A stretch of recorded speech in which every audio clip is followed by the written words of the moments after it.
Hi hello नमस्कार, स्वागत आहे तुमचं माझ्या मराठी कथा या यूट्यूब चॅनलमध्ये। तर कथेचं नाव आहे जवळ असूनही दूर। चला तर मग कथेला सुरुवात करूया। पावसाची रिमझिम सुरू होती। पुण्यातल्या एका कॅफेमध्ये आर्यन कॉफी पीत बसला होता। तेवढ्यात दार उघडलं आणि आत आली अन्वी। ओल्या केसातून पाण्याचे थेंब गालावर येत होते। आर्यनची नजर तिच्यावर खिळली। अन्वीने बसायला जागा शोधली, पण कॅफेमध्ये एकही टेबल रिकामा नव्हता। आर्यन धीर करून म्हणाला, जर हरकत नसेल तर इथे बसू शकता। अन्वी हलकसं हसली। थँक्यू। दोघांमध्ये शांतता होती। अचानक अन्वीचा फोन वाजला। ती घाईघाईने उठली आणि तिच्या हातून कॉफीचा कप आर्यनच्या शर्टावर सांडला। सॉरी, मला खरंच माफ करा, आर्यन हसत म्हणाला। कॉफीचा डाग धुतला जाईल, पण आजची भेट कदाचित आयुष्यभर लक्षात राहील। अन्वीच्या चेहऱ्यावर नकळत हसू उमटलं। त्या दिवसानंतर दोघांची रोज भेट होऊ लागली। सकाळचा चहा, संध्याकाळची फिरायला जाण्याची सवय, रात्री उशिरापर्यंत गप्पा। हळूहळू दोघे एकमेकांच्या प्रेमात पडले। एका संध्याकाळी पावसात आर्यनने तिचा हात हातात घेतला। अन्वी, आयुष्यभर माझ्यासोबत राहशील का? अन्वीच्या डोळ्यात आनंदाचे अश्रू आले। हो, फक्त एक वचन दे। काय? कधीही गैरसमज झाला तरी माझा हात सोडायचा नाही, आर्यन हसत म्हणाला। हात सोडेन, पण साथ कधीच सोडणार नाही। दोघांनी एकमेकांना मिठी मारली, पण त्यांना माहिती नव्हतं, त्यांच्या प्रेमाची खरी परीक्षा अजून सुरूही झाली नव्हती। आर्यन आणि अन्वीचं प्रेम दिवसेंदिवस अधिक गैर होत होतं। सकाळचा गुड मॉर्निंगचा मेसेज, दुपारचा काळजीच्या चौकशा आणि रात्री तासनतास व्हिडिओ कॉल। दोघांचं जग आता एकमेकांभोवतीच फिरत होतं। एके दिवशी आर्यन अन्वीला शहराबाहेरच्या एका सुंदर तलावाजवळ घेऊन गेला। सूर्य मावळत होता, थंड वारा वाहत होता। अन्वी शांतपणे म्हणाली, आर्यन, हा क्षण कधीच संपू नये असं वाटतं। आर्यन तिच्या जवळ गेला, तिच्या डोळ्यात पाहत म्हणाला, तू माझ्या आयुष्यात आलीस तेव्हापासून प्रत्येक दिवस सुंदर झाला आहे। अन्वी लाजून खाली पाहू लागली। आर्यनने तिचा हात अलगद हातात घेतला। एक वचन देशील काय? माझ्यावर राग आला तरी बोलणं बंद करू नकोस। अन्वी हसली। आणि तूही मला कधी एकटं सोडायचं नाही। क्षणभर दोघे एकमेकांकडे पाहत राहिले। आर्यनने हळूच तिच्या कपाळावर प्रेमाने चुंबन घेतलं। अन्वीने डोळे मिटले। I love you Anvi, I love you too Aaro. तो क्षण त्यांच्या आयुष्यातला सर्वात सुंदर क्षण होता। पण 2 दिवसांनी आर्यन ऑफिसमध्ये व्यस्त होता। त्याच्या फोनवर सतत अन्वीचे कॉल येत होते, पण महत्त्वाच्या मीटिंगमुळे तो फोन उचलू शकला नाही। संध्याकाळी त्याने फोन केला, पण अन्वीचा फोन बंद होता। दुसऱ्या दिवशी तो तिच्या कॉलेजसमोर गेला। तेवढ्यात त्याने पाहिलं, अन्वी एका अनोळखी मुलासोबत हसत बोलत होती। आर्यनच्या मनात संशयाचं वादळ उठलं। तो काहीही न बोलता तिथून निघून गेला। अन्वीने त्याला पाहिलं, पण तोपर्यंत खूप उशीर झाला होता। एक छोटासा गैरसमज त्यांच्या सुंदर प्रेमकथेचं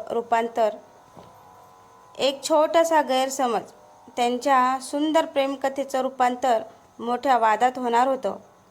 दुसऱ्या दिवशी सकाळी अन्वीने आर्यनला अनेक वेळा फोन केला, पण प्रत्येक वेळी फोन कट होत होता। तिने मेसेज केला, आर्यन प्लीज एकदा भेट, तू जे पाहिलंस ते पूर्ण सत्य नाही। आर्यनने मेसेज वाचला, पण उत्तर दिलं नाही। त्या रात्री अन्वी थेट त्याच्या घरी पोहोचली। दार उघडताच आर्यन तिच्याकडे थंड नजरेने पाहत म्हणाला, कशासाठी आली आहेस? अन्वीच्या डोळ्यात पाणी आलं। मला फक्त 2 मिनिटं दे, आता काही ऐकायचं नाही मला।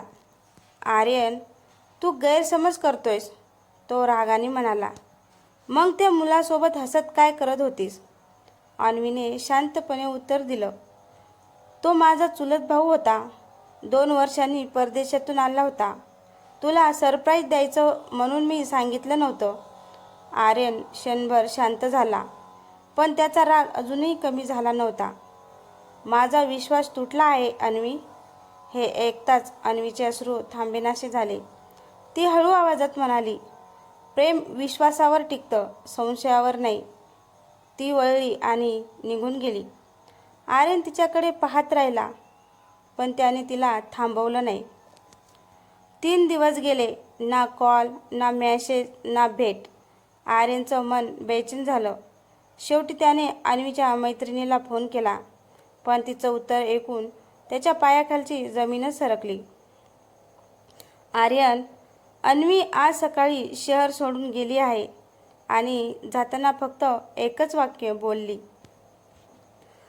ज्याला माझ्यावर विश्वास नाही त्याच्या आयुष्यात मी जबरदस्तीने राहणार नाही. आर्यनच्या डोळ्यात अश्रू आले. तो धावत अन्वीच्या घराकडे निघाला, पण तो पोहोचेपर्यंत तिचं घर रिकामं झालेलं होतं.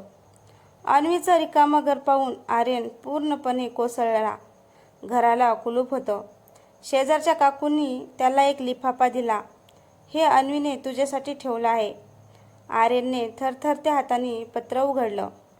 त्यात लिहिलं होतं, प्रिय आर्यन, तुझ्यावर प्रेम करणं ही माझ्या आयुष्यातली सर्वात सुंदर गोष्ट होती, पण रोज स्वतःला निर्दोष सिद्ध करणं ही सर्वात वेदनादायक गोष्ट होती.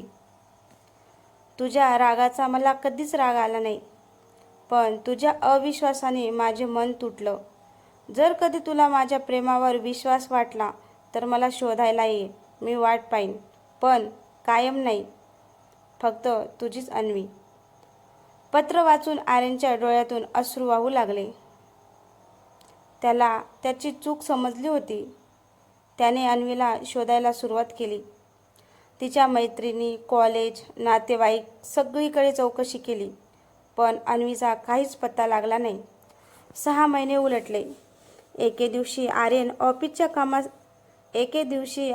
ऑफिसच्या कामासाठी महाबळेश्वरला गेला. संध्याकाळी पावसात तो एका छोट्याशा पुस्तकाच्या दुकानात शिरला. तेवढ्यात त्याच्या कानावर एक परिचित आवाज आला, हे पुस्तक मला द्या.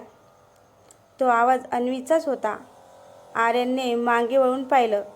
समोर अन्वी उभी होती. दोघांची नजरानजर झाली. क्षणभर वेळ थांबल्यासारखा वाटला. आर्यन हळूहळू तिच्या जवळ गेला. अन्वी? तिने त्याच्याकडे पाहिलं, पण काहीच बोलली नाही. आर्यनच्या डोळ्यात पाणी होतं. मला माफ कर अन्वी. मी तुझ्यावर प्रेम केलं, पण विश्वास ठेवायला शिकलो नाही. अन्वीच्या डोळ्यातही अश्रू आले. ती काही बोलणार इतक्यात एक देखणा तरुण तिच्या जवळ आला आणि म्हणाला, अन्वी, उशीर होतोय, चल आपण निघूया. आर्यनचं हृदय पुन्हा एकदा तुटलं. तो तरुण कोण होता? अन्वीने खरंच आयुष्यात पुढे पाऊल टाकलं होतं का? त्या तरुणाला अन्वीसोबत पाहताच आर्यनच्या डोळ्यात वेदना दाटून आल्या. त्याने काहीही न बोलता मागे वळून निघण्याचा प्रयत्न केला. आर्यन, थांब. अन्वीचा आवाज ऐकून तो थांबला. ती त्याच्याजवळ आली. तू पुन्हा एकदा तेच करतोयस. पूर्ण सत्य न जाणता निर्णय घेतोयस. आर्यन शांत उभा राहिला. अन्वी त्या तरुणाकडे वळली. हा माझा मोठा भाऊ आदित्य आहे. आदित्यने हसत आर्यनकडे हात पुढे केला. तुझ्याबद्दल खूप ऐकलं आहे. आर्यनला स्वतःचीच लाज वाटू लागली. तो हळू आवाजात म्हणाला, अन्वी, मला माफ कर. मी 2दा तीच चूक केली. अन्वीच्या डोळ्यात अश्रू आले. माफी मागणं सोपं असतं आर्यन, पण तुटलेला विश्वास पुन्हा जोडायला खूप वेळ लागतो. हे ऐकून आर्यन तिच्यासमोर गुडघ्यावर बसला. मी तुझ्यावर मनापासून प्रेम करतो. एक संधी दे. यावेळी मी तुझा हात कधीच सोडणार नाही. अन्वी काही क्षण शांत राहिली. तिच्या डोळ्यात अजूनही प्रेम होतं, पण त्या प्रेमात दुखावलेल्या मनाची भीतीही होती. ती हळूच म्हणाली, मी अजूनही तुझ्यावर प्रेम करते अर्णव, पण प्रेमासोबत विश्वासही हवा असतो. तेवढ्यात अन्वीच्या फोनवर एक कॉल आला. तिने कॉल उचलला आणि तिच्या चेहऱ्याचा रंगच बदलला. काय? बाबा हॉस्पिटलमध्ये? ती घाबरून रडू लागली. आर्यनने एक क्षणही न दवडता तिचा हात धरला. चल, मी आहे तुझ्यासोबत. दोघेही हॉस्पिटलकडे धावत निघाले. पण हॉस्पिटलमध्ये पोचल्यावर डॉक्टरांनी जे सांगितले ते ऐकून अन्वीच्या पायाखालची जमीनच सरकली. आर्यन आणि अन्वी धावत हॉस्पिटलमध्ये पोचले. आर्यन आणि अन्वी धावतच हॉस्पिटलमध्ये पोचले. डॉक्टर गंभीर आवाजात म्हणाले, रुग्णाची प्रकृती स्थिर आहे, पण त्यांना तातडीने हृदयाची शस्त्रक्रिया करावी लागेल. अन्वीच्या डोळ्यात अश्रू आले. डॉक्टर, आम्ही काहीही करू, पण बाबांना वाचवा. डॉक्टरांनी शांतपणे उत्तर दिलं, शस्त्रक्रियेसाठी मोठा खर्च येईल. वेळ खूप कमी आहे. अन्वी खुर्चीवर बसून रडू लागली. आर्यन तिच्या जवळ गेला. अन्वी, काळजी करू नकोस. तुझे बाबा आता माझेही बाबा आहेत. अन्वीने आश्चर्याने त्याच्याकडे पाहिलं. दुसऱ्या दिवशी आर्यनने आपल्या अनेक वर्षाच्या बचतीतील पैसे काढले. गरज पडल्यास स्वतःची बाईक विकायलाही तो तयार झाला होता. हे सगळं अन्वीला न सांगता त्याने उपचारासाठी व्यवस्था केली. शस्त्रक्रिया यशस्वी झाली. काही दिवसांनी अन्वीला हॉस्पिटलच्या बिलाची माहिती मिळाली. ती रिसेप्शनवर गेली आणि विचारलं, हे बिल कोणी भरलं? रिसेप्शनिस्ट हसत म्हणाली, तुमच्या होणाऱ्या नवऱ्याने. अन्वीच्या डोळ्यात अश्रू तरळले. ती धावत बाहेर आली. आर्यन हॉस्पिटलच्या बागेत एकटाच बसला होता. अन्वी त्याच्यासमोर उभी राहिली. हे सगळं तू केलंस आणि मला सांगितलंही नाही? आर्यन हलकसा हसला. प्रेम फक्त आय लव्ह यू म्हणण्यात नसतं. गरज पडली की एकमेकांसाठी उभं राहण्यात पण असतं. अन्वीच्या डोळ्यातून आनंदाचे अश्रू वाहू लागले. तिने आर्यनचा हात घट्ट पकडला. आजपासून एक वचन दे. आर्य हसत म्हणाला, काय? अन्वी म्हणाली, राग आला तरी आपण बोलणं बंद करणार नाही आणि कोणताही गैरसमज झाला तर आधी एकमेकांचं ऐकून घेऊ. आर्यनने तिचा हात घट्ट धरला. वचन. दोघेही एकमेकांना मिठी मारून रडू लागले. पण हॉस्पिटलच्या कॉरिडॉरमध्ये उभा असलेला एक अनोळखी माणूस हे सगळं शांतपणे पाहत होता.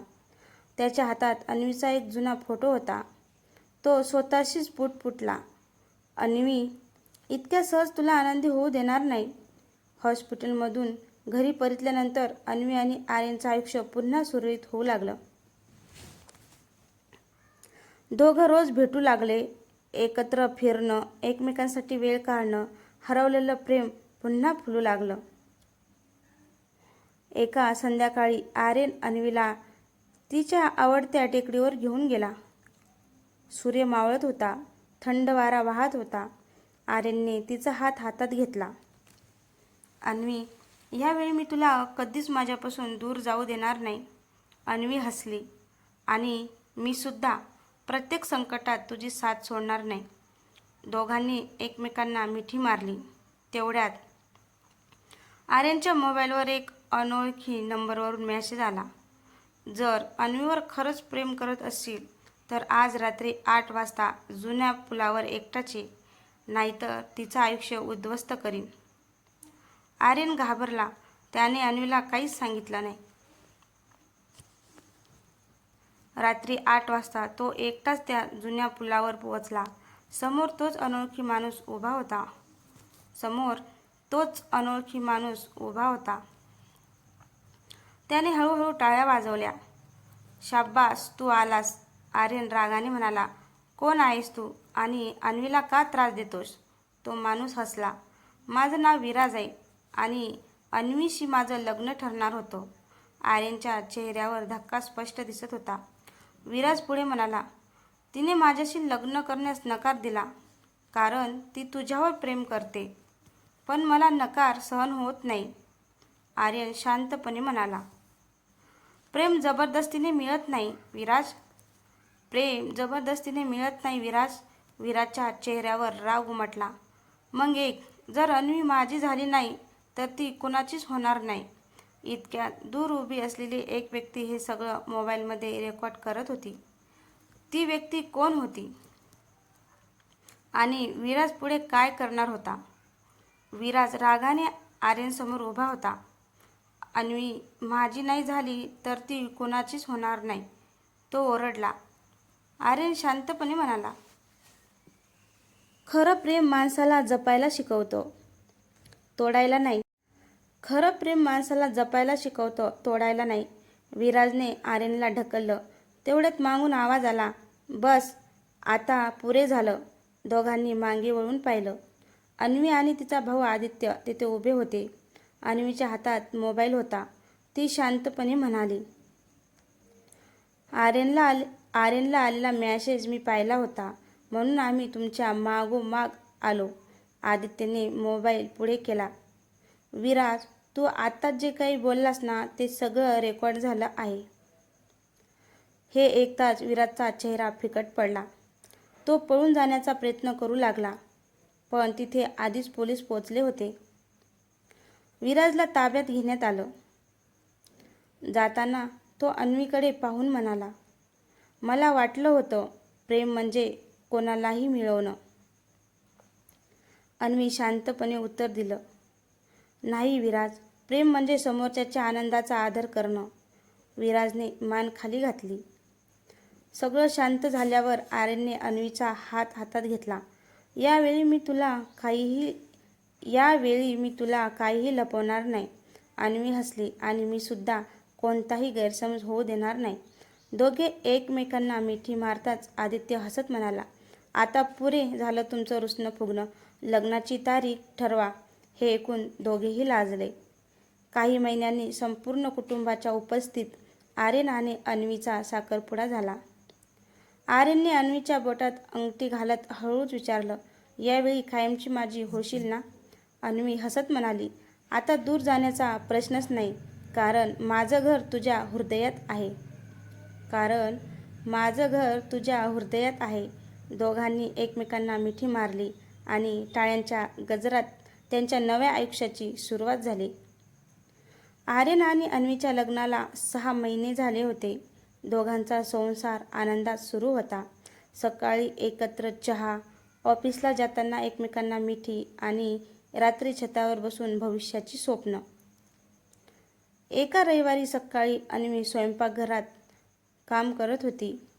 आर्यन मागून आला. तिच्या कमरेभोवती अलगद हात ठेवून म्हणाला, मॅडम, आज माझ्यासाठी वेळ आहे का? की पूर्ण दिवस किचनचं प्रेम करणार? अन्वी लाजत म्हणाली, कोणी पाहिल? आर्यन हसला, पाहू दे, तू माझी बायको आहेस. अन्वीने त्याच्या गालावर हलकासा हात ठेवला. तू ना अजिबात बदलला नाहीस आणि बदलायचा नाही. मला आयुष्यभर तुझ्यावर असंच प्रेम करायचं आहे. दोघे हसत एकमेकांना मिठी मारतात. तेवढ्यात अन्वीला अचानक चक्कर येते. आर्यन घाबरून तिला सावरतो. अन्वी, काय झालं? अन्वी म्हणते, काही नाही, थोडा अशक्तपणा असेल. पण आर्यन तिला लगेच डॉक्टरांकडे घेऊन जातो. ती म्हणते, काही नाही, थोडा अशक्तपणा असेल. पण आर्यन तिला लगेच डॉक्टरांकडे घेऊन जातो. डॉक्टर तपासणी करून हसत बाहेर येतात. अभिनंदन, तुम्ही दोघं आईबाबा होणार आहात. क्षणभर दोघे एकमेकांकडे पाहतच राहतात. आर्यनच्या डोळ्यात आनंद अश्रू येतात. तो अन्वीचा हात हातात घेत म्हणतो, आपल्या प्रेमाची सर्वात सुंदर भेट येणार आहे. अन्वी त्यांच्या खांद्यावर डोकं ठेवते. पण हॉस्पिटलच्या बाहेर एक काळी कार उभी असते. त्यात बसलेला एक माणूस अन्वीचा फोटो पाहत म्हणतो, यावेळी मी बदला घेणार आणि याची सुरुवात त्यांच्या बाळापासून होईल. आर्यन आणि अन्वीच्या आनंदावर कोणाची वाईट नजर पडली होती का, हे पाहू आपण पुढच्या भागामध्ये. तर मित्रांनो, तुम्हाला ही लव्ह स्टोरी कशी वाटली कमेंट करून नक्की सांगा. जर या कथेखाली जर सर्वात जास्त कमेंट आल्या तरच मी या कथेचा पुढचा भाग टाकणार आहे. आणि चॅनलवर कोणी नवीन असेल तर चॅनलला सबस्क्राईब करा. धन्यवाद.